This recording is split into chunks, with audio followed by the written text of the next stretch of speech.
think much younger before that time, but normally it's about 18 months. I'm going to move the car now slightly round, and let's just see if we can't get a better view of what's happening. You might see one or two other vehicles. That is because we are obviously in a tourism area, and those are tourists enjoying these wonderful scenes from the Maasai Mara.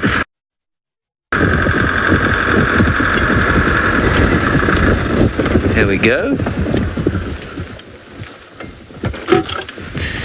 Teresa, you're wondering what the weather is like here. It is drizzly, it's windy, it doesn't feel particularly pleasant out here.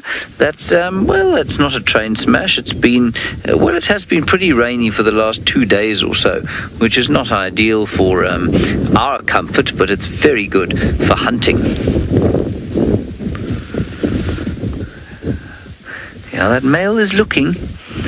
But I think those wildebeest are probably moving away a little bit too far from him for him to make an actual effort.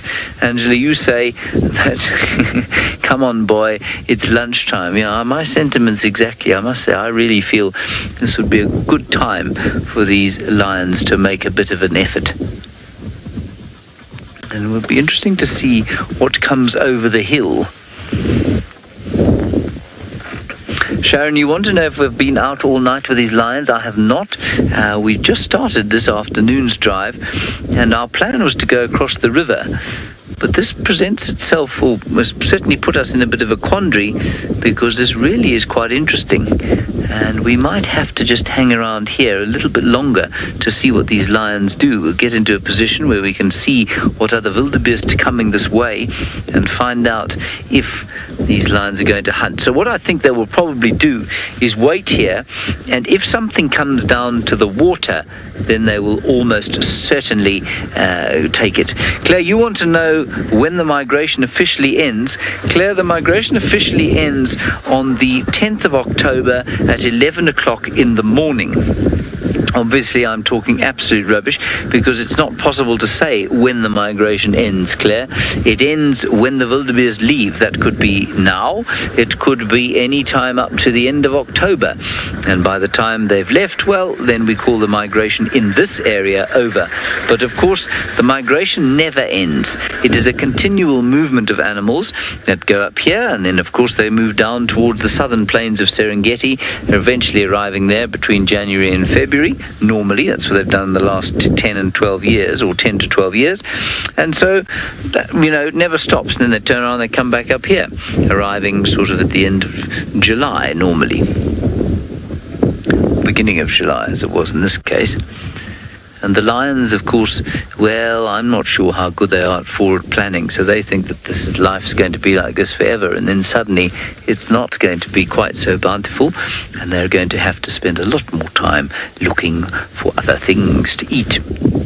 Let's go around the corner of this pan, see if we aren't very lucky to see what else is perhaps coming towards the area. And the first little hunt that we watched, which was very garbled and very rushed because we just arrived here and I was in a flat panic, we watched that young male that we were looking at there, and he chased a wildebeest that thought about having a drink here. I don't know what that wildebeest was thinking, not very much apparently, because this area is riddled with lions. They're easy to see, and so I don't know what the wildebeest was thinking. What I'm going to do is just get us up onto a little promontory tree here and see if we can't spot anything else coming towards this area. Let's just pop down through this rather nasty little gully and see if we can't see another herd or two coming this way, because that will tell us whether we are going to hang around here for any length of time or not. We'll just go around here, a little bit of 4x4 driving, and let's get a bit of height. Very rocky area this, so if they do go off hunting towards that herd over there, well, that's not going to be ideal. So we'll just stop up here and look, and I don't see any more wildebeest coming this way at all. see a very small antelope in amongst the grass, possibly an oribi, possibly a rock. I don't see any wildebeest coming this way. Alrighty, I think we should probably leave this where it is. And then we'll let you know if anything else develops, really. Just keeping an eye out and just making sure that I still have communications with what we call the final control. Alice, are you still there? I think we may have lost our communications. We'll just keep going until she sends me a message. Perhaps a WhatsApp will help.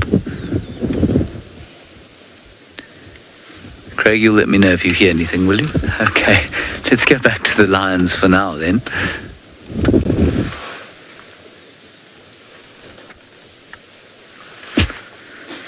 And we'll just wait and see if something doesn't pop across. I'm sort of assuming that we're off air, but I don't know that for sure, of course.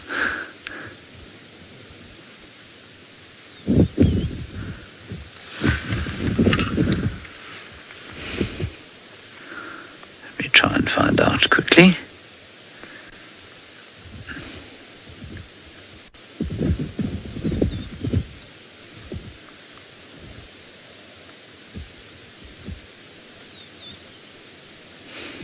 No signal. This is hopeless. I'm sure we're off air by now.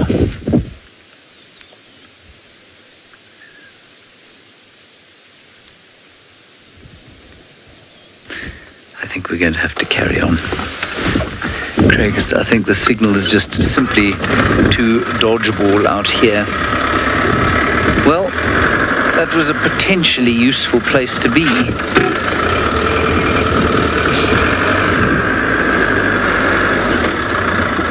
Like perfect timing, that ball. It was nice, eh? Really good.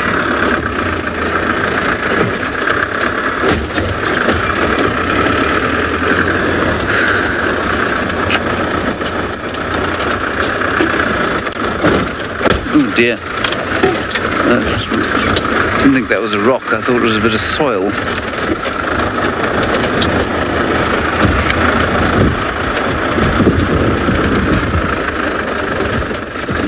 We've got a major network issue here.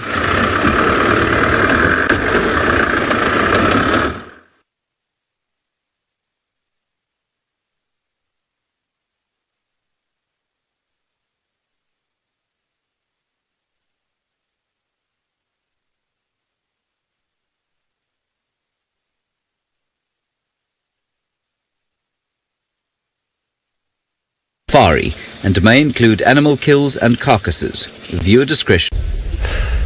Good afternoon, and we are sitting on number 97 on our bird list. We've been birding the last little while. It's exciting. 97, almost at 100, and this is Safari Live. So we're getting very excited about the new little birds we're seeing, and that is a pale flycatcher, number 97 on our list. We've been listening to it call. There's no mistaking it. It is completely and 100% a pale flycatcher.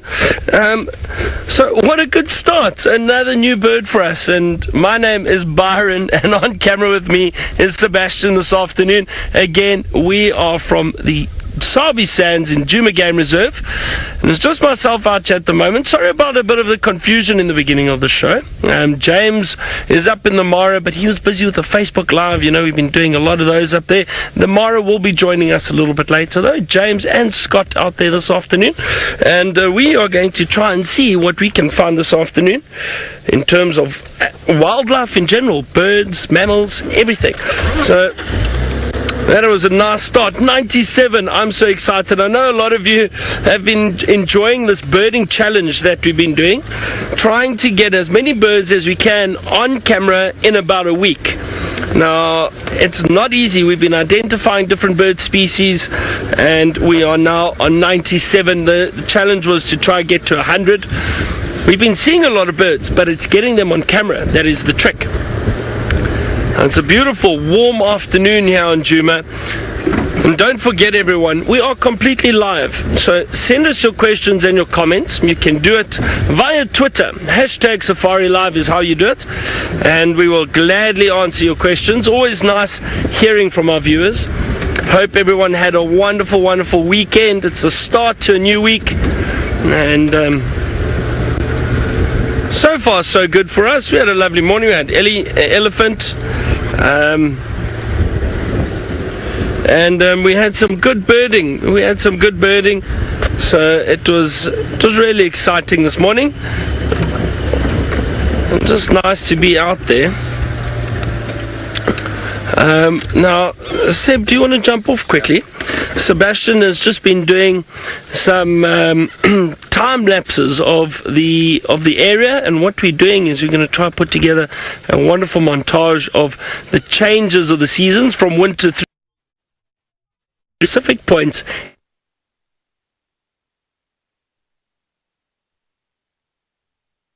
Excuse me, as we move further into summer and late summer, after all the rains, when the bush is going to look lush and green.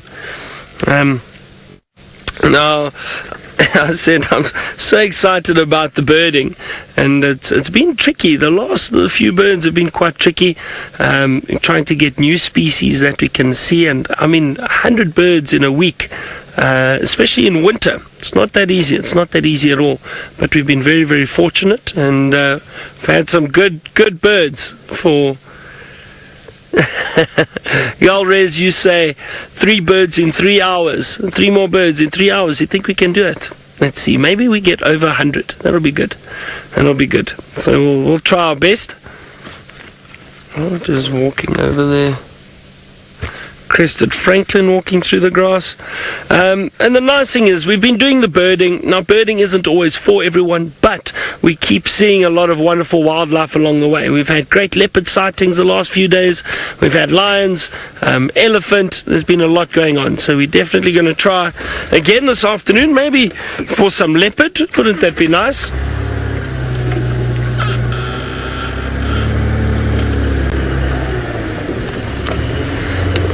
Wow. Now, James, you've got quite a list going. You're on number 238 with that pale flycatcher. So that is great. That's a very good list for this area. I'm assuming it's just your Juma list, James.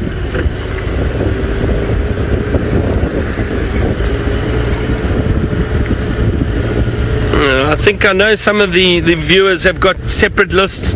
Southern Africa, so the Juma list, and then East Africa now with the Mara.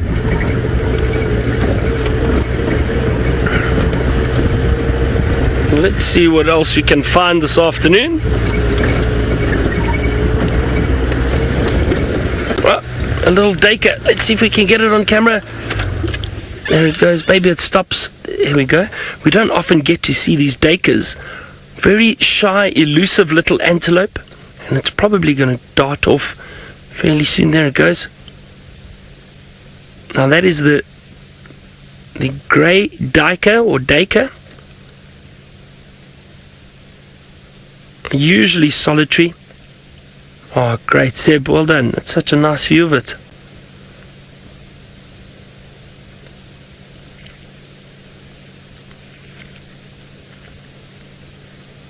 And then I'm just hiding behind that little bush now. Nice to see the little duiker. One of the smallest antelopes in the area. That's full grown. It's that, and then the little one that's just smaller than that is the steenbok. Now we see a lot of steenbok around.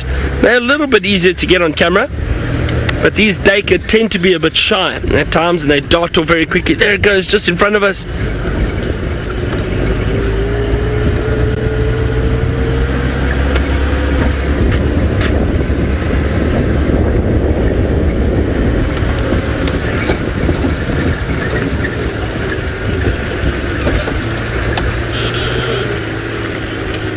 Wendy, you asked if we get secretary birds in Juma. I'm trying to think if I've ever seen a secretary bird out here. We do get them in this area, definitely. I just haven't seen on Juma before.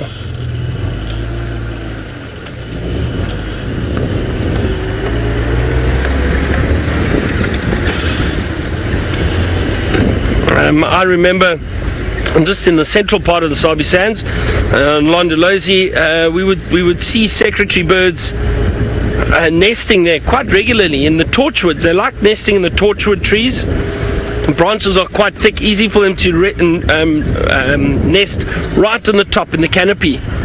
So we would often see them out there nesting. But yeah, I'm sure they've seen secretary birds out here.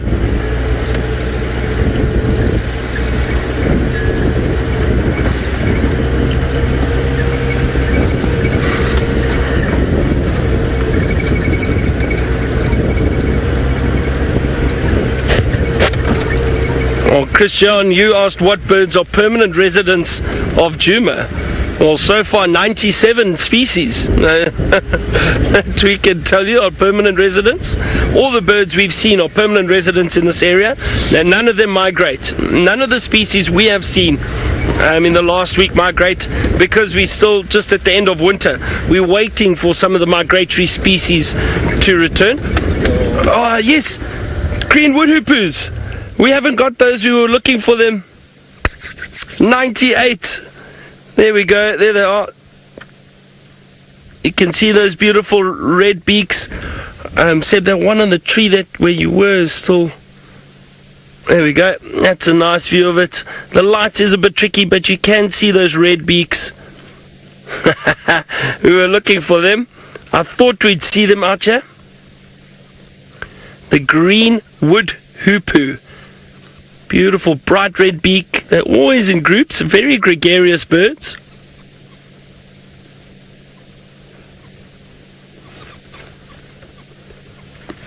And there it goes. And just two there. Usually they're in larger groups. But that was nice. Well, there we go. There's another one for us. 98. Two more. We need a black-headed oriole. We can get that. They should be around. And we need to find one more after that. So we'll see.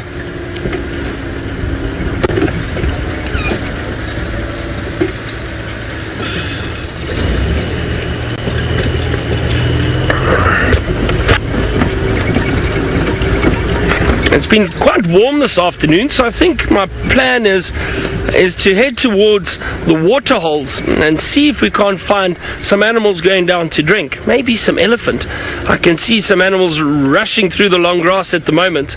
Maybe we can get a view of them. There's some warthog, and I love seeing them run through the grass because of those tails that they raise up in the air. There they go.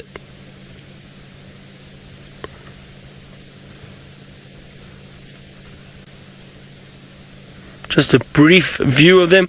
See how those tails raised up in the air. Now the theory behind the tails being raised up in the air is that it helps them follow one another through the long grass. They can see the tails and follow each other.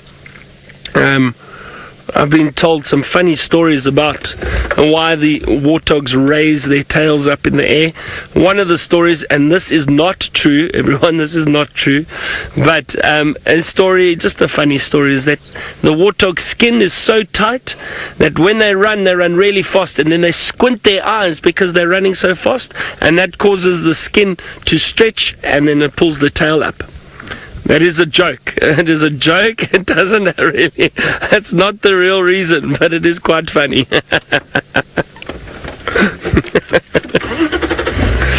You can actually just picture the warthog running really fast and squinting.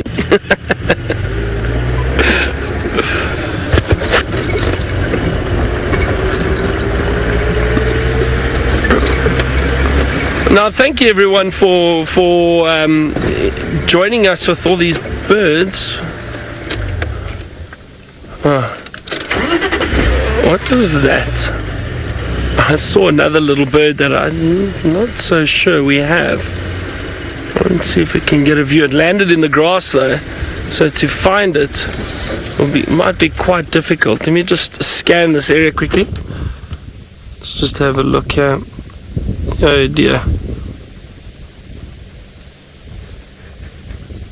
No. It's a Sabota lark, so not to worry, we've seen it. I just caught a glimpse of it, the Sabota lark. But I just wanted to thank everyone for enjoying the birding with us. It's been a lot of fun having all of you with us, and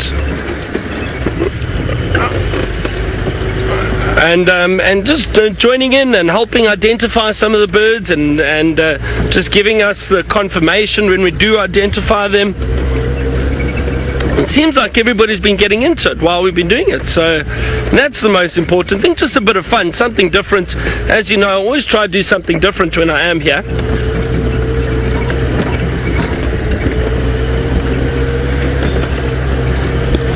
Liz, you asked if the scimitar is on our list. It is indeed. We've seen a number of scimitar bulls, and it does not migrate. They are here throughout the year, Liz, so we have seen them, and they are on the list.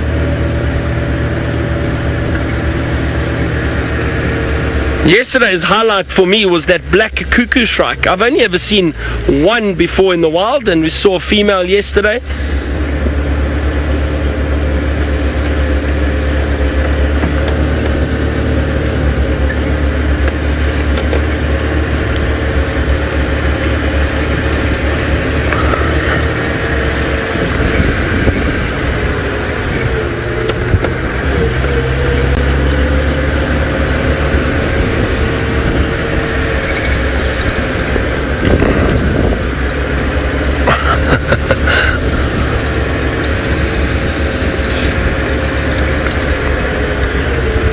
Sinak, you asked if that Sabota lark is common here. It is fairly common. You see it throughout the year. But the little larks, I must be honest, the little larks are very difficult to identify. If you know the movements and the calls, it makes it a lot easier to identify the larks. But it takes a lot of practice. They all look very similar. They're all brown in coloration, most of them in fact, and it's not easy, but if you get the movements, behavior, their behavior is all slightly different.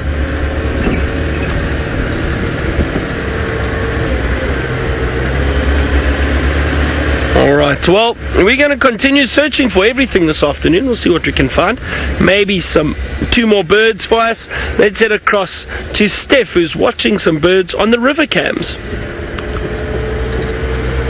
I don't think I'm watching for birds on river cams. I'm going to leave that up to Byron. He's doing such a fantastic job. 2 birds left, and then the 100 birds target is reached. And we have a crossing underway potentially. These are Topi, Africa's, and I kept on getting this wrong initially. I must ask for forgiveness. Initially I said that these were Africa's fastest antelope, but the title belongs to the Tesabu, which looks almost exactly the same. These are Africa's second fastest antelope and the world's third fastest hoofed animals. They can hit a top speed of just shy of 80 kilometers per hour, which is pretty fast for a cloven hoofed animal. And these guys look like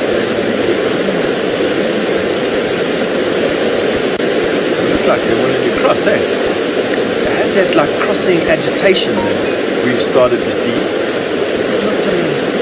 Yeah, I think it was actually they were spooked by this dead wildebeest. The bird in the foreground, that's a yellow-billed stork. That we're zooming in on is a carcass that is washed down. I don't know if it was the same ones as we were seeing being washed down a couple of days ago, but it definitely is part of the same group. And a lot of animals have drowned in these crossings over the last couple of days as the water has increased in flow. So these animals are trapped against banks that they can't get out of. Could we please go to Main North, Alice? There's a hammerkop bird busy fishing. And although I said I wasn't going to do some birds, they do have quite an interesting fishing behavior. You'll watch them, the bird basically fishes with his feet, and you'll see he will dance around in the shallows there. Have a look at that. I love watching these guys fish.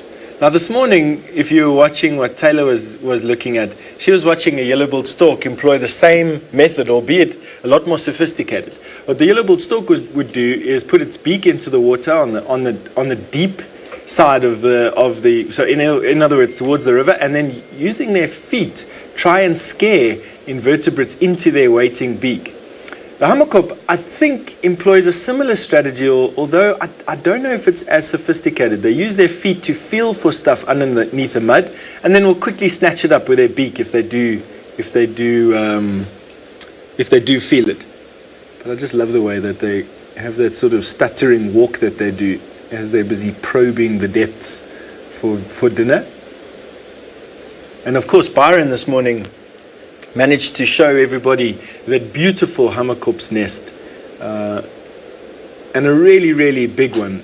They're really spectacular things, you know. For years I've been seeing hammerkops building their nests, and it always looks like this haphazard weaving of sticks together. But this morning's nest quite clearly showed that it was built up in layers.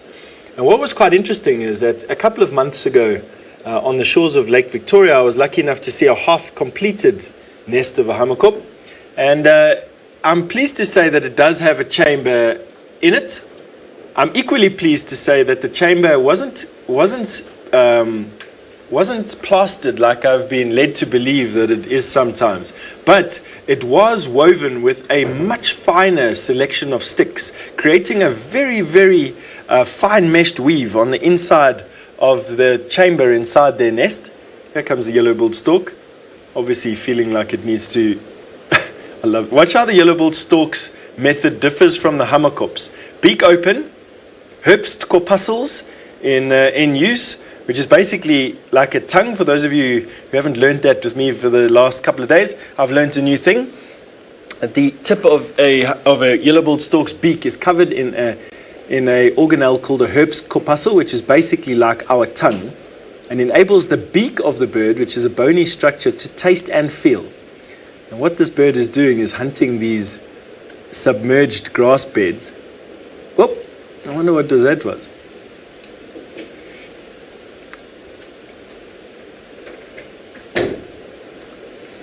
And you've asked if I've ever seen this bird scavenge off of an animal that is drowned or is stranded. And yes, I have, but not a mammal. I've watched these yellow-billed storks come into drying up pans in their hundreds on the Nwaneti River in the Kruger National Park and pick off fish that are stranded in drying up pools. And they literally come down in flocks of hundreds. And I don't know where they come from. I don't know if they come from Botswana or Namibia or Mozambique, or even if they fly all the way from the equator down to make use of the more temperate climates, seasonal changes, and of course they're drying up pans. But they definitely come and then go again once all the pans have suitably dried up, so around about this time of the year. Very interesting behavior that you see them doing. So yes, they do make use of drying up pans for stranded fish. I don't know if it quite would go so far as to be considered scavenging, but not far off. Now there are some giant crocodiles over here. In actual fact, one of the biggest crocodiles I've ever seen has been on the sandbank. Have a look at this guy. I don't know if it's him, but that is a monster crocodile. Oh, these crocodiles are massive. And he is in such good condition. I know this because crocodiles store fat on their backs and in their tails. And if you have a look at this crocodile, you can almost just see the fat just piling on. He's stiff. He's so full of fat at the moment. And that's a good thing. That means that this crocodile is putting on a lot of weight at the moment. He's doing well.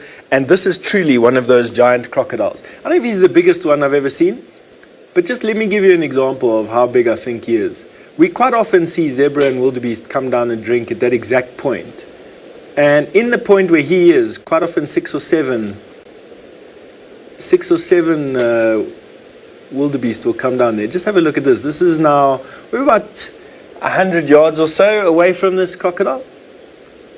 Let's see if we can give some other type of scale. Now, Ricky, you said this is an enormous crocodile. Wow, he's huge. I couldn't agree with you more, but let's see if let's see if we can use something for scale. What would I use here for scale? Let's see if we can find an elephant dung, which is about as big as a football. So that rock there is about as big as is it an elephant dung? No, that looks like a rock. Let's see if we can find an elephant dung over here and we can use it as a...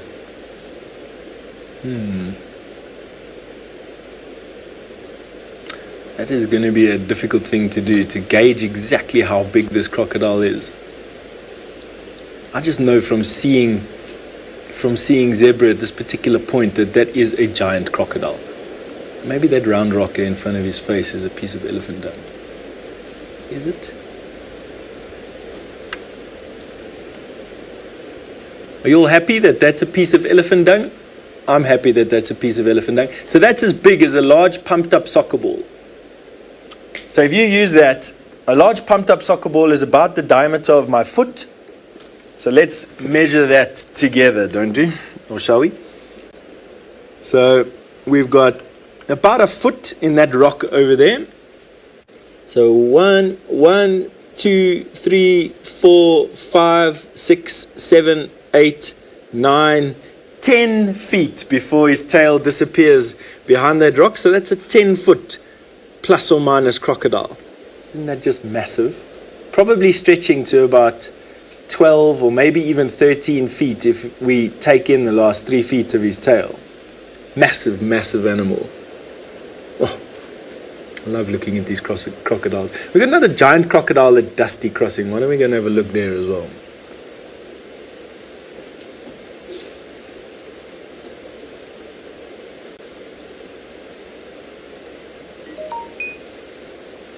Here we go. Alice, would we please go through to Dusty Crossing?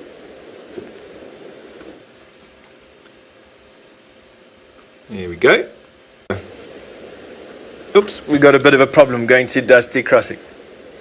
That's okay. We seem to have lost the picture for Dusty Crossing, which is not too much of a problem. These things happen from time to time out here, especially after a day like this where we've had a lot of rain. Let's go and have a look at what the rapids here at Main North are looking like and see if the water level is raised or as subdued a little bit. I don't know, those waves look just as big as they did this morning, to be honest with you. Massive, hey? Now apparently this is all supposed to be underwater at the moment. These rocks where we are now are supposed to be covered in water. Shows you how big these rapids can get. We seem to have found Dusty again, so why don't we go across to Dusty? There is a hippo. Now I know that a big bull hippo like that weighs in and around the 2,000 pounds. And I don't know about you, but that crocodile looks easily about half the size of that hippo. Have a look at this guy.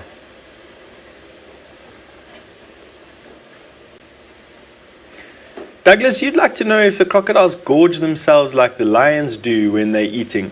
It's called bolting of food, and it's quite common amongst predators, even crocodiles, where the chance that the food is taken away from you by either numerous smaller animals or bigger crocodiles or bigger lions is a possibility.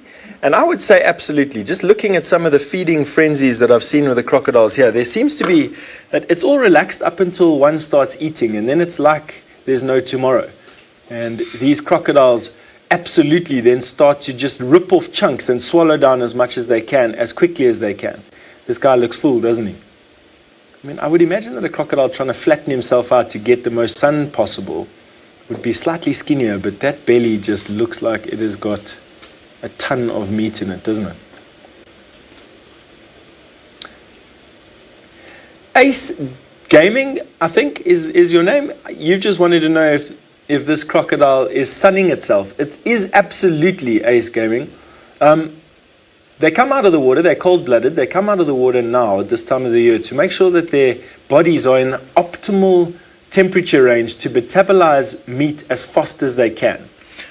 The reason for that is that there's this superabundance of food at the moment. And crocodiles need to work through that food in their tummies, turn it into fat, because once the migration leaves here in a couple of weeks' time, it's going to be over for these crocodiles for a while. There'll, of course, be a meal every now and again, but the superabundance of food that they are used to now goes away. And then they'll be living, their massive bulk will be supported by the fat that they manage to pack on now. A lot of animals have this strategy. It's not just crocodiles, but these guys are really enjoying things right now. Yesterday I asked the question, what is this fat roll on the neck of a crocodile? You see it when they're gulping down prey. I don't know, is it a chamber that allows them to swallow massive pieces of meat? Is it something that helps them produce a sound? What is that? In any case, I'm left to ponder that, and we left to look at that grinning smile of this crocodile. Another person with a grinning smile at the moment is Byron, who is sitting in the sun and enjoying the late afternoon winter sun at Juma.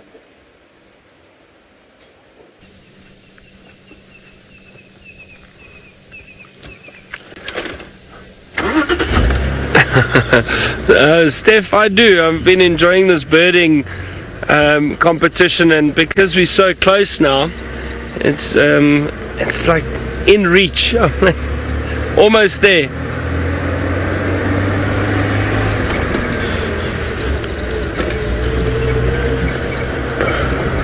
Oh, look here, everyone. There's some little warthogs. Sept, maybe you can get them through there. I can see 3 or 4. And the light, oh, that's okay. At least the light's a bit tricky this afternoon. Everything we find directly in line with the sun, so it's a bit difficult for the color sometimes. But I think that's all right.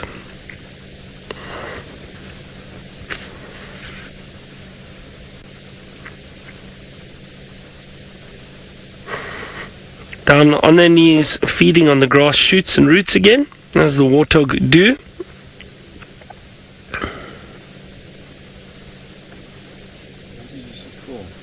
I saw 1 or 2 to the left in the long grass. Sabi, they moved off. It's just through the long grass. You might actually see the backs. Yeah, it's a bit difficult now, but there you can see them.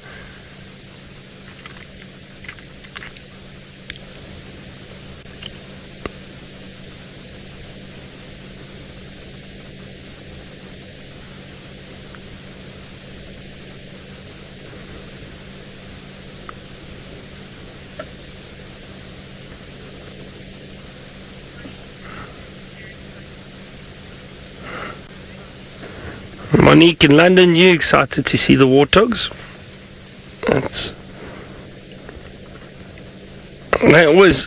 They're wonderful to see. I enjoy seeing the warthogs.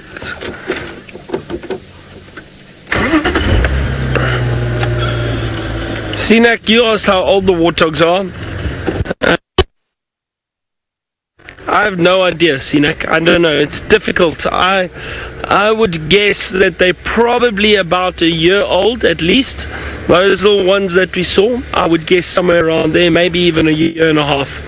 And those, I mean, they're fairly large. So I would guess somewhere around there, but I don't think my guess would be very accurate. It's tough to gauge the size or age just from looking at the size, I think. Now, just one question, Snazzy, you asked about the birds. I wanted to answer your question quickly. You were asking about where whether or not it's the male or the females that build the nests. Now, Snazzy, I think it depends on the birds, to be honest. And I know, for example, off the top of my head, weavers, a lot of the weavers, the males build the nests. They build the nests. With other bird species, I'm thinking of hornbills, for example. The females go into a hole in trees, and they build nests. So I think it depends on the bird species, and I think sometimes both birds, in fact, the male and the female, will help build the nest and bring nesting material. So I think it all depends on the bird, Snazzy. Alright, well, I think we'll continue our search for some animals. Let's go across now back to those river cams with Steph, and he's got something floating in the river. We do have something floating. This wildebeest carcass came floating down the rapid while we were looking at it, and it is now bumped into the hippopod that lives in the pool beyond.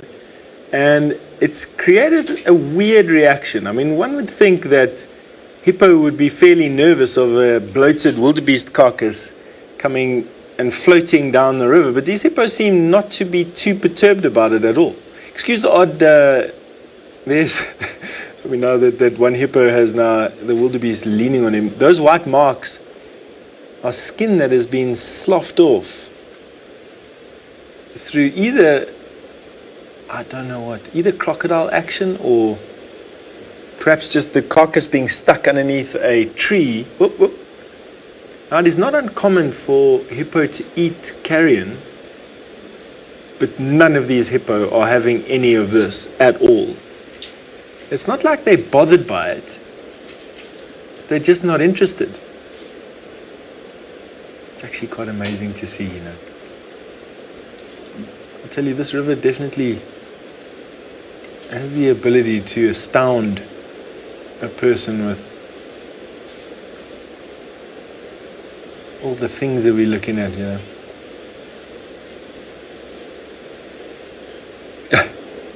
Roshni, you say maybe the hippos are wondering that this one doesn't look like one of us, and I absolutely think exactly that. These hippo, here's one that's giving it sort of, the first one that's given it a bit of an inspection. Hold on, and I'll need to manually focus, which is going to cause you some seasickness. There we go. You can see that one hippo now escorting that dead wildebeest down the river, and now another one. Of course, hippos being very inquisitive. And now there's another one that's coming to have a look as well. Isn't that amazing?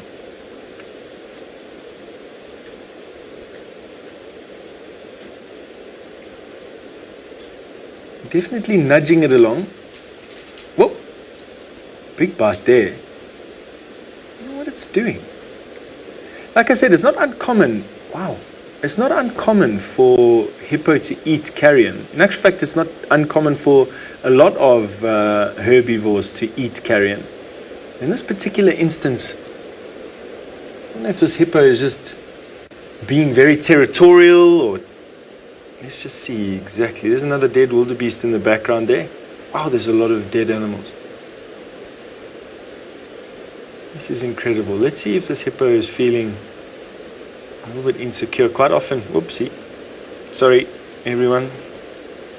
That happens from time to time with these cameras as they lose and get signal again, depending on the weather conditions around us. No, I think that hippo was just busy escorting this wildebeest out of its pool. And there it carries on floating by. That is amazing. It really is. Now, if we go to, I would assume, if we go to Main South, we will get a view of this carcass coming down. And at some point, I think what's going to happen is we are going to see that, I'm hoping at least anyway, that that this carcass elicits some attention from a crocodile. So let's just see. It is on this bank. It's going to come around this corner.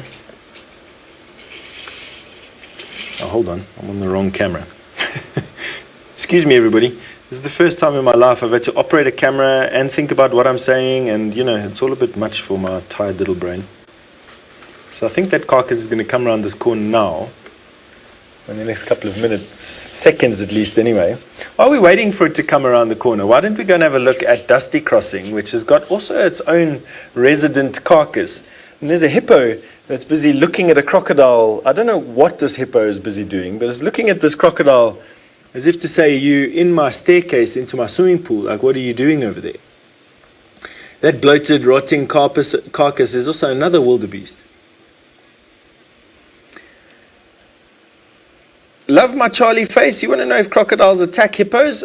I've seen crocodiles eating dead hippos. a lot in actual fact, but you never actually see crocodiles attacking hippo. You also don't see mother crocodiles being mother hippo being particularly aggressive or particularly worried about baby hippos, although I would imagine that a baby hippo for a massive crocodile would absolutely become food at some point. Now, we've got a choice. We can watch what this hippo is going to do to this carcass, or we can follow the carcass that has now come into shot at Main South. Let's see what this hippo does to this carcass. Now, I've seen that hippo quite often will lick a carcass. I have no idea why just yet. And let's see if it's the same. Let's see if it's the same. All my literature that I have available talking about hippo that feed on meat never says anything about this licking that happens. And I've watched hippo lick carcasses a lot more than I've watched them feed on carcasses.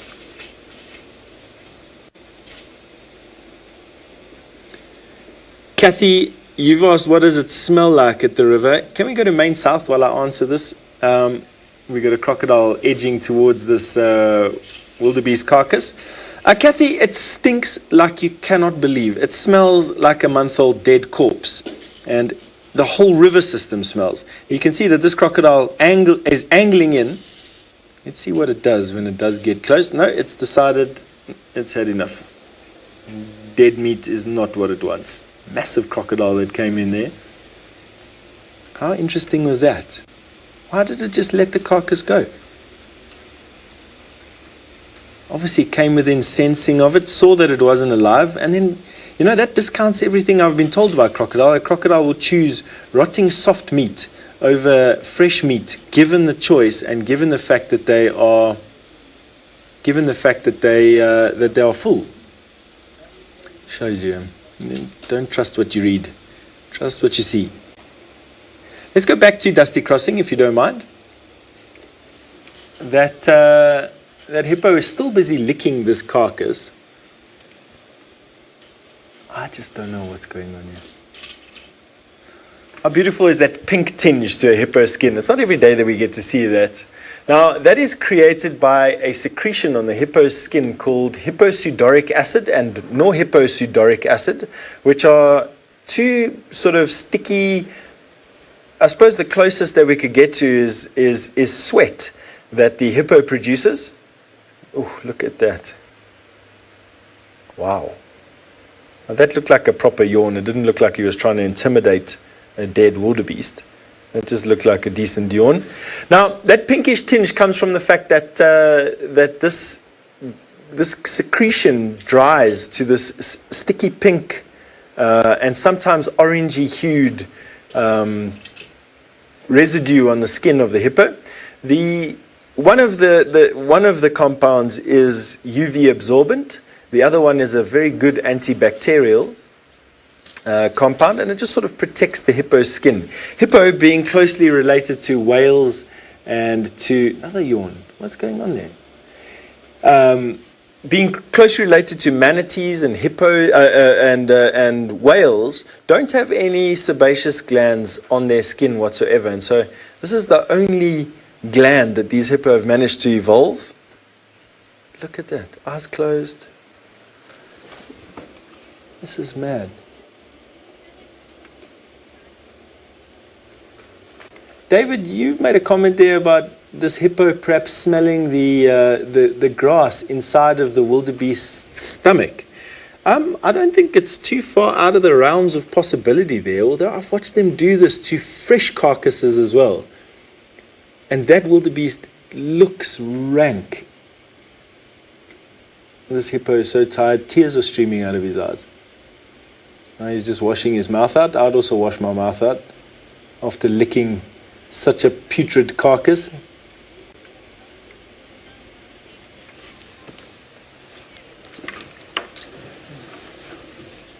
James, you want to know if the vultures will come and feed on a carcass like this? James, you do see the vultures descending on carcasses, especially those ones that are stuck on rocks. Not so much that are bobbing around under their own buoyancy like this one, but definitely ones that are stuck on rocks. They will descend and feed on them in the river. In fact, a couple of days ago, probably about a week ago, we watched a vulture fall off of a carcass, flap around in the water, almost get eaten by a crocodile before managing to make it to the bank with, inches to spare.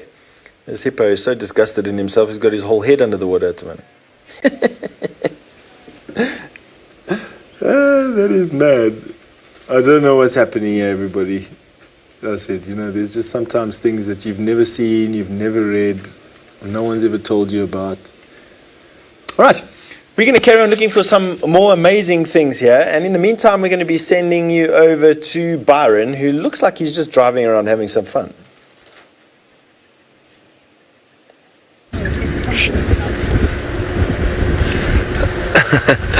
We are heading down towards one of the water holes, one of the dams.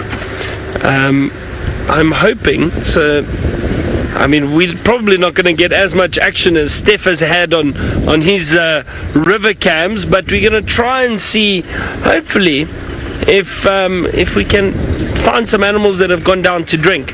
It's quite warm this afternoon. It's a lovely temperature. And beautiful clear skies. It feels like spring is starting to kick in a little bit.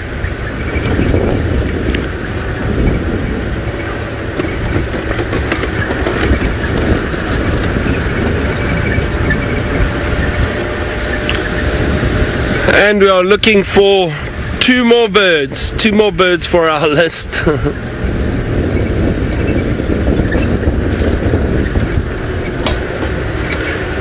Tennis, now you were asking if we as the guides and cameramen, if we wear bug spray.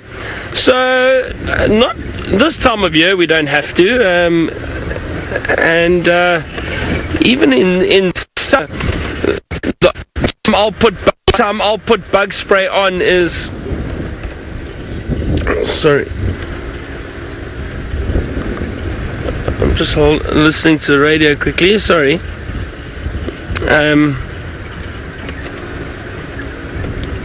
Just stop here. We're at the dam. Let's just see if there is anything interesting around here for us. Nothing at the moment. Some birds around. And Tanis, I'll answer your question now. Seb, if you'd like to, you can jump off quickly. Yeah. So Sebastian is just doing his. Is that okay, Seb? Yeah, I'm in front of you. Yeah, there we go. So Sebastian's doing his time-lapse photos quickly, so he's just going to jump off. So Tanis, getting back to your question now, in this area we do get bugs, but not that many. Summertime, yes, we get a lot of bugs, and we do get mosquitoes. So mosquitoes are what we need to be careful of because of malaria. Now the mosquitoes, the Anopheles mosquito, which we get in this area, are the ones that carry malaria. So we do have to be careful. However, this is a very low risk area for malaria. So the chances of getting malaria are very, very slim. What I do, so some of you might be asking, well, do we take malaria medication while we're out here? What are they? What is the term for it again? I can't remember the name now. Anyway, but we don't, because if you take too much of that, it can make you very, very ill. So we don't take any of that. None of us do that work out here. If you work in the bush, the chances are you don't take any malaria medicine. With guests coming out, we suggest that they take it, especially in summer. So we suggest rather take it to be on the safe side, I think, especially if you're not used to the mosquitoes and that, and the chances are you probably get bitten, just to be on the safe side. But what we do is if we get any flu symptoms, cold or flu symptoms, headaches, pain, fever, go for a malaria test immediately. That's what we do. So in summer, what we do is we have got bug spray. Like, it's not too serious, but in the evenings, that's usually when we spray it on. So late afternoon, early evenings, we'll spray. What I do is I'll spray my legs and maybe arms. It keeps the mosquitoes at bay around that time of the day. That's when they're most active. And then try sleep under mosquito nets. But generally, driving around on safari, you're fine. You don't need bug spray. You're going to get a few flies. As you know, when we do bushwalks and that too, we get a few different flies and that. But nothing too serious and nothing to worry about. So it's not too bad. We don't need bug spray. Some guests driving past. Say hi.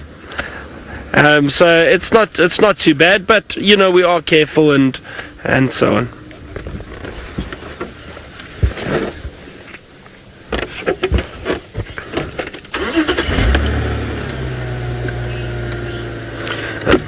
B, you asked if I have ever had malaria. I don't I don't like these questions because I'm scared I jinx myself. So touch wood, knock on wood. No, I haven't, not yet. And I say not yet because I'm out in the bush all the time, basically. I am very careful, though. I try to be as careful as possible.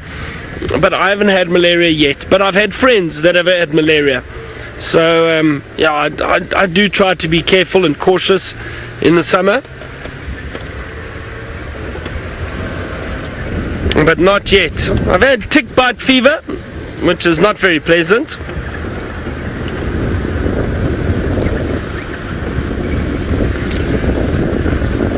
Chrissy, you were asking, when does the rain start? Scanning the waterhole, the edge of the waterhole to see if there are any birds here quickly. Chrissy, the waterhole should fill up when we get rain, but the rain should arrive, Chrissy, around late October, going into November. That's when we should get some rain. That's the start of our rainy season. Basically, it's just summer. We get summer rainfall down here in this northeastern part of South Africa. So that's when we get most of our rain. Everything turns lush and green. It's beautiful. But there's just something about the winter that appeals to me, and I think I prefer winter guiding, to be honest. Summer's lovely in the bush, it really is, but it gets very hot, and I don't know, I just love the winter in the bush because the temperature is wonderful. The temperature is really, really lovely. It's cold in the mornings and then it warms up and it's beautiful, and gets cold at night, because trying to sleep, well, especially in the little camps that we or like DRC, for example, the research camp we stay in, we do not have the luxury of air conditioning, and it gets very, very hot. Very hot. So even with the fan in the room, it gets so hot, and you just don't sleep well when it's that hot. Anyway, let us continue and see what else we can find. Let's go across back to Steph, find out how the rivers are doing in the Mara. Well, the river's doing fine in the Mara. We've got a hippo that were having a bit of a scrap about 10 seconds ago. They were rushing at each other with their mouths hanging open, and then this hippo that's in the center of the picture here chased off another hippo. I don't know if it was because, you know, he was caught licking a dead wildebeest, and now all of a sudden, you know, the vegetarian has been proven to be a carnivore. I'm not too sure exactly what the story is there. But what I will do is keep an eye on that. You know, hippo fights are like titanic battles, to be honest with you. They're pretty epic to watch and hear. Well, let's just see what's going on here. There's a lot of excitement going on in this hippo pool. Let's see. That tail wagging that you see there is a stress sign. Quite often it is associated with a violent sort of expulsion of the bowels. And I don't know if it's an automatic response, just a fear response. You see a lot of animals sort of defecating when they're being attacked by something larger. Here we go. Let's see how big this hippo opens up his mouth and see exactly what's happening. It might be a female there trying to protect her young. Quite often, about 50% of all the hippos born in a year are attacked by older males and killed by older males. In these sort of, I suppose, displaced aggression would be a way to put it. There's this big guy now eliciting another reaction from another one of there. They're all sort of facing this guy, and it doesn't look, there's a bit of tension in this pool. quite know how to read hippo behavior. You know, with half of their faces under the water all the time, it's quite difficult to see exactly what's going on. Casey, you want to know how hippos sleep, and it's a very good question considering that they're mammals and they need to breathe air. Very similar to whales, where they will go into a sleep with a portion of their brain still awake, the portion that controls their breathing, and they will automatically lift their heads above the water and take a breath, but without them actually returning to full consciousness. So it's above the water, every couple of minutes they take a breath and then their head goes back down again without them realizing what they're doing. And that it is quite an amazing feat, that, especially from a land-based animal like we are. Now this has calmed down. Why don't we go to Main South, where I've managed to find what all the cars are gathering about. Let me be quite honest, we found it there in the grass. There's a lioness. And a governor's camp safari vehicle in the background there is taking the tourists off on the rest of the game drive, leaving the picture remarkably free of vehicles in actual fact. Lions on the edge of these rivers do attract a lot of attention from safari vehicles because, of course, animals are concentrated. There's another lioness there as well. Okay, I didn't know there were two there. You know what? I haven't seen a lion in real life for quite some time. I've been stuck in my office for a bit. Not that it's a bad office, I must be honest with you. I'll show you the view that I have from my office in a second. Let's just have a look at these two lionesses. They're obviously hunting these crossings. This is what the Paradise Pride of Lioness do. This is what they specialize in. They know that the wildebeest will come, that the wildebeest will go from being spread out over a wide front to being concentrated at these crossing points, and they've adapted their hunting strategy to hunt them as they enter or exit the water. And it's a very, very successful hunting strategy because these lionesses number quite a few. The pride itself is big. As far as I know, it's the largest pride of lions in the Mauritania. My colleagues are far better able to judge exactly which that is, but I'm almost convinced that these lion prides that live on the river are some of the largest. The Paradise Pride, obviously, their territory won't extend the entire Mara River. It'll just be in this particular point. There's another lioness. Okay, so 3 lioness. No wonder we haven't seen too much action today in terms of the crossings. And lying down. It's been a cool day today with the wind blowing quite hard. Oh, look at that. Beautiful, isn't it? It is very nice. Very, very nice. I want to go show you what my view from my office looks like. We call it the mountain camera. It is located just below the eave outside my window. As you can see, I'll just go down a little bit. And that is the view that I have from my office window right now. Isn't that absolutely beautiful? Now, James is out there. His mission today is to cross over to the other side of that sun patch there on the other side of the river. He'll be joining us as soon as he finds some signal and then carrying on into the night to see what action he can follow throughout the night. Scott will be joining him in a little bit, also planning on going on the other side of the river to follow some cheetah, 5 brothers in a coalition that live on that side. And Taylor will be going out a little bit later tonight to do the late night action into the early morning. All right, why don't we send you back over to Byron, who's enjoying a sort of winter sunshine on his head, and we'll catch up with you in a little bit.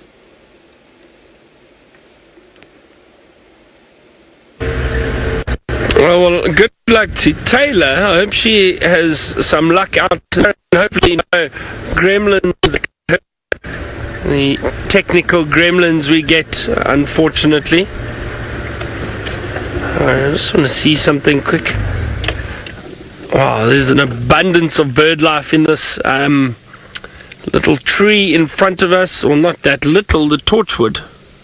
It's actually a very large tree. Wow, there are plenty of birds all over here. You can just see little birds jumping around. I'm going to see if there's one that I can spot that we don't have yet.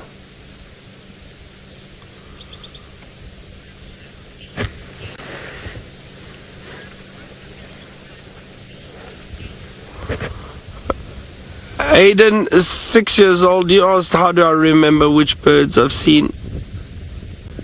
Well, Aiden, it's a bit tricky, but you know what? It's funny. After a while, you do start remembering which birds you've seen, and it takes practice, Aiden. I think that's the best thing I can say, is it takes practice.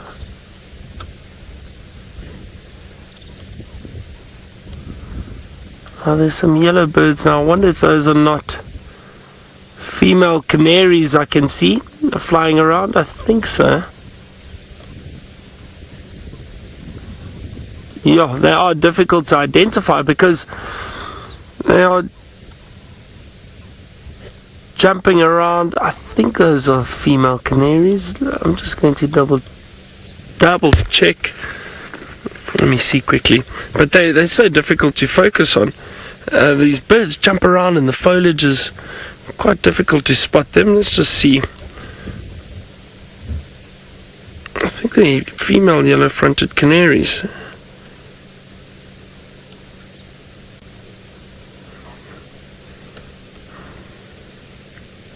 Let's have a look quickly. Oh dear. I don't think they are. I think the females and the males look quite similar. Very similar, in fact. They've got streaking around the face, so I don't think so. So we need to try to see what these little yellow birds are.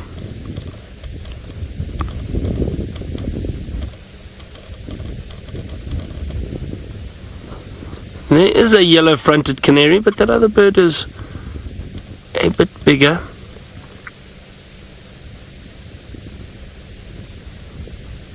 Oh.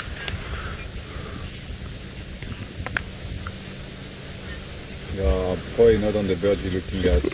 Yeah. There's so many birds. There's so many birds. Seb, if you have a look just on the right-hand side of the tree, so right on the tip there's some birds jumping around there. Yeah. Try to see if we can get one or two. Those are the birds I'm looking at. They're up a little bit, so, and to the right. There we go, in the center of the screen. What is that little guy? That looks almost weaver-like. You see how difficult it is. You see that beak? Looks like a weaver. What is that? Can anyone get a good screenshot of that? There we go. It's a better view. Let me just have a look. Hold on. What does the Petronia, female Petronia, look like? No, they've all got that very prominent white stripe on the brow.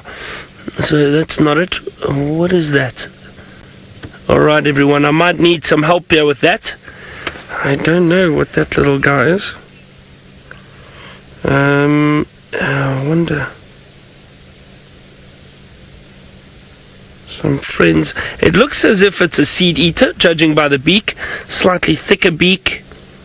But you see it's picking up bits and pieces of the tree there. There it is. What is that little guy? Oh.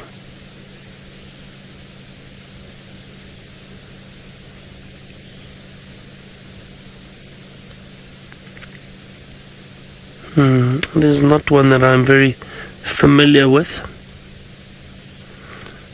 See, even for us out here, there are always little birds, especially these little brown birds that are very difficult to identify.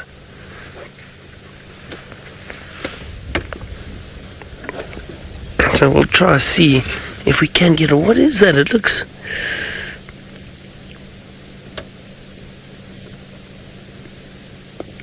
That looks like a Petronia, maybe a... Isn't there a bit of a white brow? It might just be a young Petronia, yellow-throated Petronia, but I don't think so. Oh. No, there's definitely yellow on that bird, yellowish, I think. No, it is. Yeah, I can't see very well. Seb, well done on staying with this bird.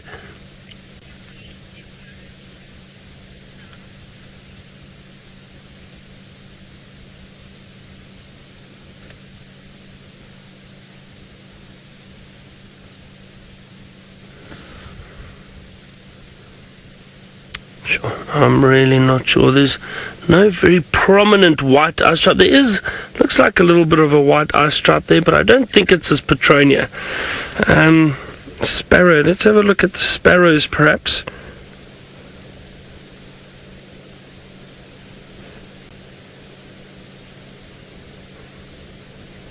Kimberly, you were suggesting a sparrow. Let's see if I can find one that looks similar to that. See these Petronia, the yellow-throated Petronia and the sparrows do look similar. No, I don't think it's a sparrow.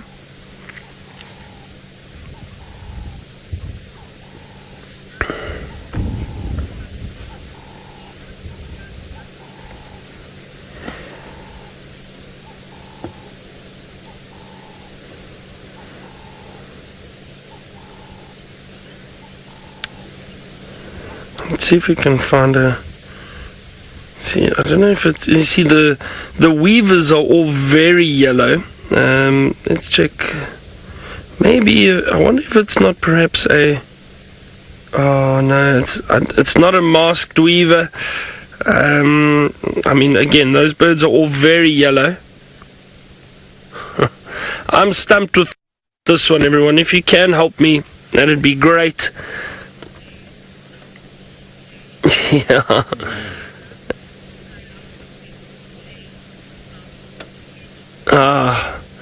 Well, it sounds like my friend James has managed to find communication with the world.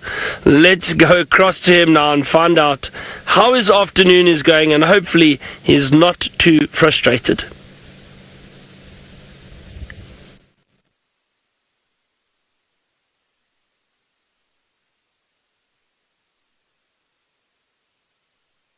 I think we're just very far away from where anything is. So we're here in the Maasai Mara National Reserve, which is on the eastern side of the river. And what we're doing is looking, of course, for wildebeest. There are some wildebeest over there. My name is James Henry, as you've just seen. And it's very good to be with you. I'm sorry for our lateness here. You can talk to us, of course, using the hashtag Safari Live, or using the chat on the YouTube stream. Now, most of the wildebeest seem to have disappeared from the Mara Triangle, and we've come in search of them here. We had reports from Jared, who's our technical guru at the moment, that there were lots this side of the river, and certainly there were apparently some big crossings around Lookout earlier today. And so we're going to head around that area and see if we can't pick up on some lions. We'll be out here for probably the whole night. In fact, definitely the whole night, and then we'll join you again in the morning from exactly the same place. So that's the point of our traverse out here on the eastern side of the great Maasai Mara. Small herd up ahead. We're going to get in amongst them and then head across towards Lookout Crossing over there and see what we can find there.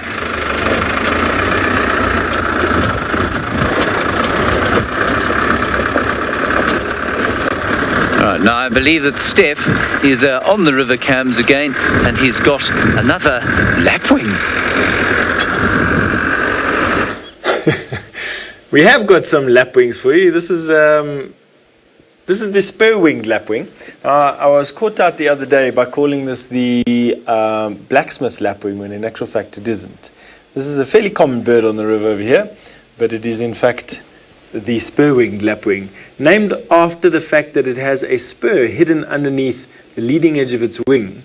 And I would imagine that the males use it to fight with one another for dominance over a female. Quite often these spurs on the wings are used for that. You get the spur-winged goose as well. And I don't know if you've ever felt a peacock's wing or the chicken's wing, that they sometimes have a spur on the end of their wing as well. Quite a striking looking bird, to be quite honest.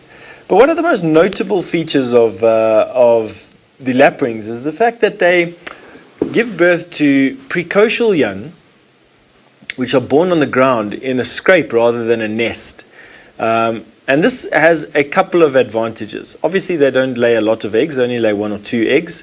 The scrape allows them to lay a camouflaged egg, which of course is much easier to hide.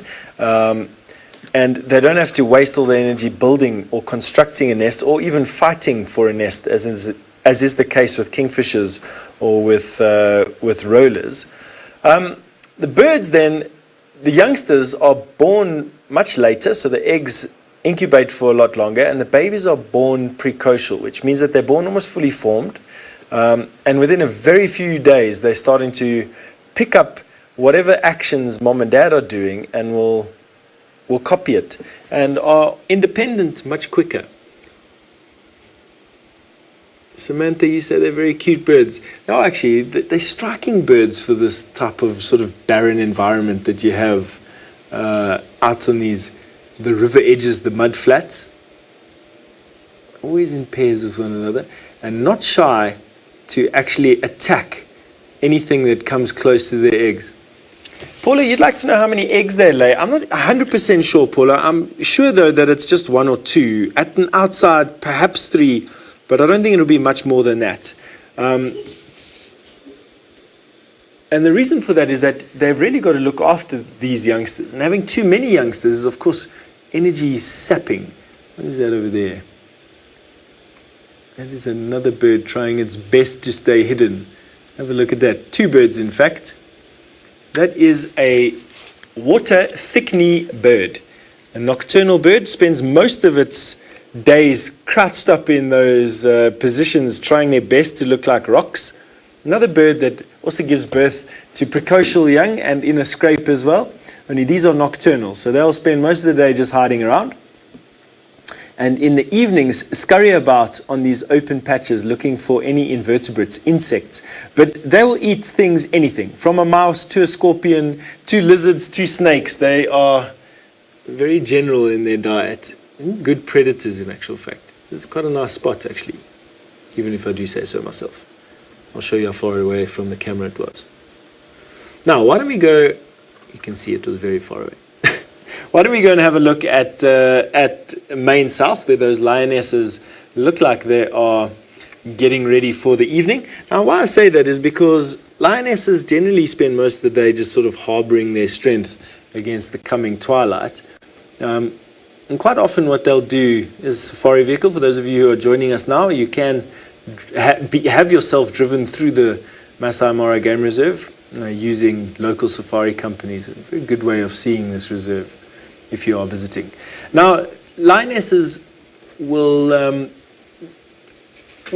wake up, generally speaking, at about sunset, spend a large portion of their time yawning, oxygenating their muscles, and stretching and socializing before they eventually go out and start hunting. And these ones yawning, stretching. You can see the one on the far left just having, or far right, having a good stretch at the moment. It seems like they're going to get hunting fairly early on in the evening. Now, Chichek, you wanted to know if lions can swim. They absolutely can swim. They don't like it, but they will swim. And in particular, these Paradise Pride females will cross the river and recross and cross and recross again. And the males associated with this pride also swim this river.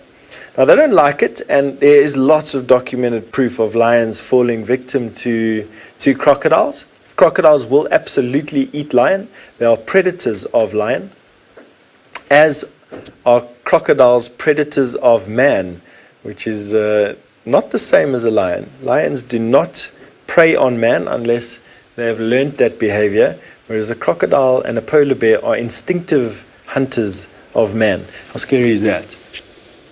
You do get some prides of lion, though, that do specialize in hunting people, especially in South Africa.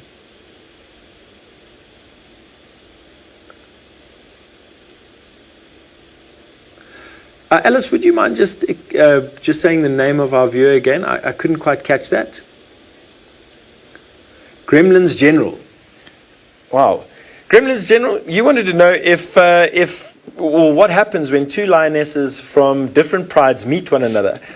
Generally speaking, they'll try and avoid each other at all costs, Gremlins General. And the reason for that is that the females are actually the caretakers of the genetic pool, but they're also the caretakers of the land that they bring up this gene pool in. In other words, their cubs in. And quite often, lioness will only really be in their core territory. Very rarely will they go into their home range.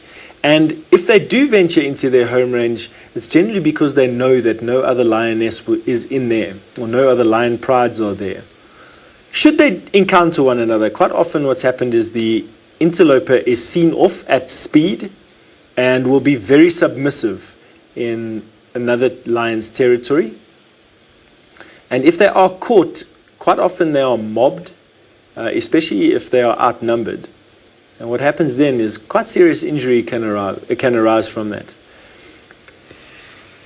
That being said, though, is you do find lionesses that are not associated to prides, living on the fringes of pride, so in the home ranges of prides. And although they are tolerated, they are but these lone lionesses will bring up sometimes successive generations of cubs and live very long lives, but they are very submissive, and they definitely don't always have the support of their fellow lioness, and obviously it's quite a sad thing to see, but not uncommon. All right, on that note, why don't we send you over to something that's a little bit more common, and that is Byron and his bird list.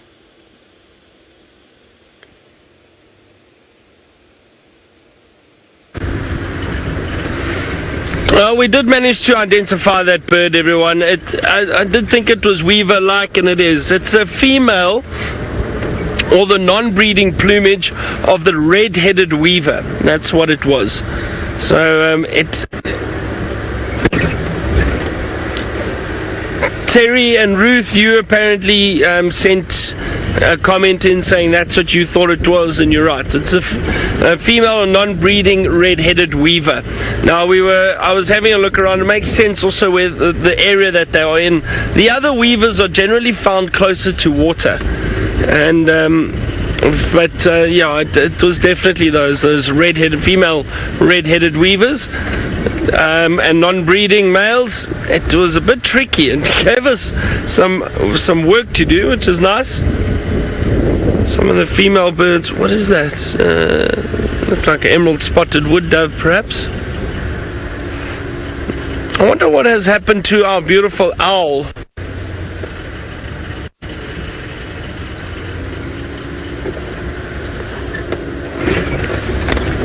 Christian, now you asked, what is the national bird of South Africa, and does it live in this area? So, unfortunately, we don't find it here. It is the blue crane, Christian, the blue crane. Let me find a photo for you quickly. The blue crane, wonderful bird.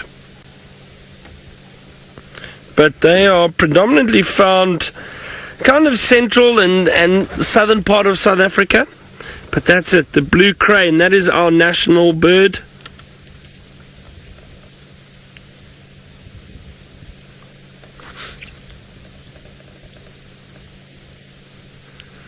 See, look at that. I'll show you. That's the blue crane. Let me show you the distribution quickly. Sorry, Sept. There we go. You see, now it's kind of very central and down, and predominantly found down here in the Eastern Cape and the Western Cape, those areas down there. We are situated, see where that basically that green section ends. We're situated just a little bit further to the right of that, so we don't get the blue crane over here.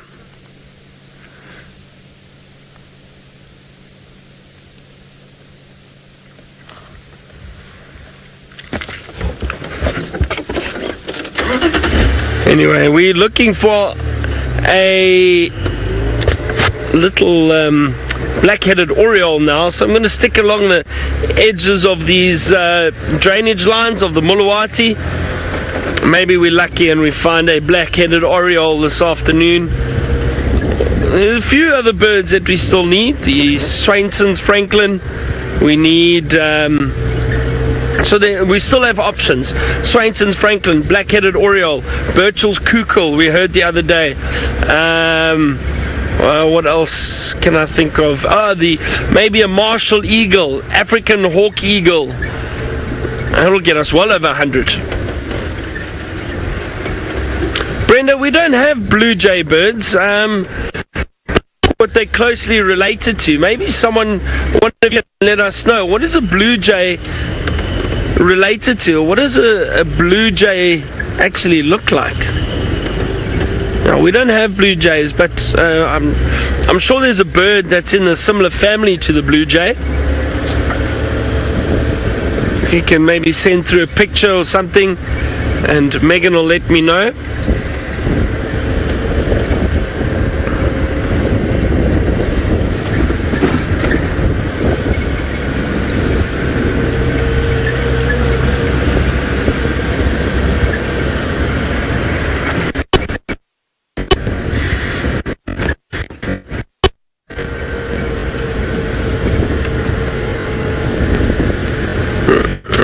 Right now, Alice in our final control.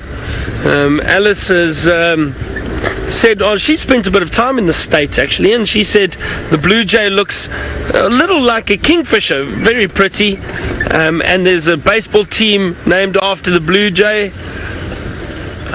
which, hold on a second, is that a...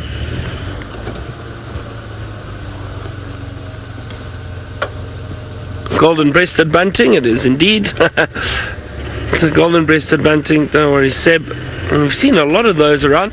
Now the blue jays, where are they from? I can't remember where the blue jays are from. Sorry. Sorry, Megan. I know they're from North America. I was thinking where the baseball team is from, not the bird.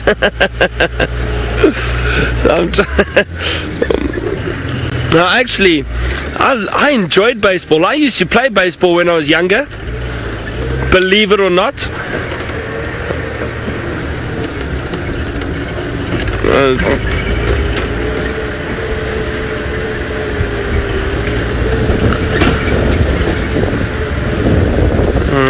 Keep scanning the trees now, scanning everywhere really for some animals.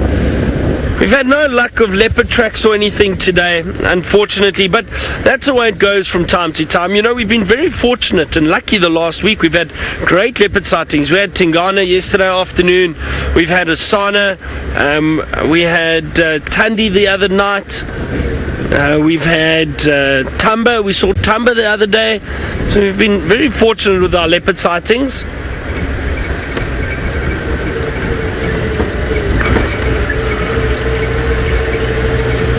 But sometimes the animals move into different areas, different parts of their territory. Their territories are quite large and they extend beyond our boundaries, which is fine. At some point they'll come back again. Best example is, of course, of the Birmingham males. We hadn't seen all four of them for ages. And then we had that buffalo kill not far from camp, and they were there for 3 days. It was wonderful seeing all four males.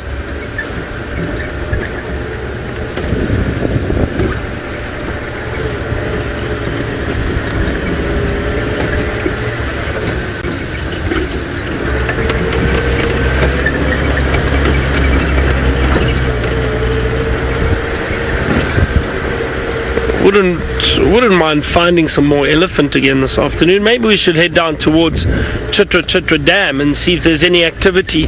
Animals going down to drink, perhaps. So I think we might do that. I know there was someone heading towards the hyena den, and so they'll let us know if it's active. And if it is, I know a lot of you are always asking about the hyena den. If it is active, we'll go past there a little bit later. We were lucky this morning. We saw that the young hyena in Tima, I believe its name is. In Tima. So nice to see that young hyena, but there wasn't an adult around, unfortunately, because we know there is still a young cub inside that den that is still too young to come out by itself. It will wait for the adult to be around. Look what I found. Elephant.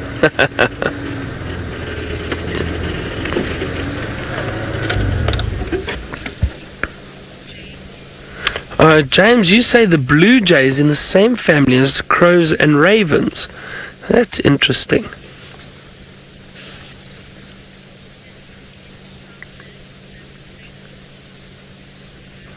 The Toronto Blue Jays in Canada. That's where the Blue Jays are from, the baseball team. Are there any Blue Jay fans out there?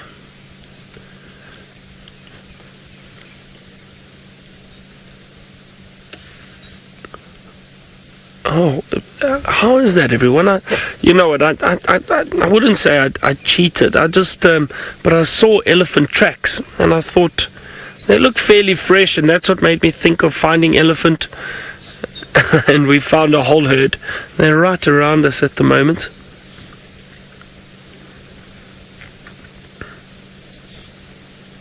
It's always nice when you find tracks of animals and manage to find them. Hold on a second. Sorry, Seb. I'm just going to reverse for us because there's some very close to us on my right, and they're going to come out. And so I think we'll get a nice view of them. Just sit here quietly and wait. Hello. Don't worry. Don't worry. A female with some youngsters.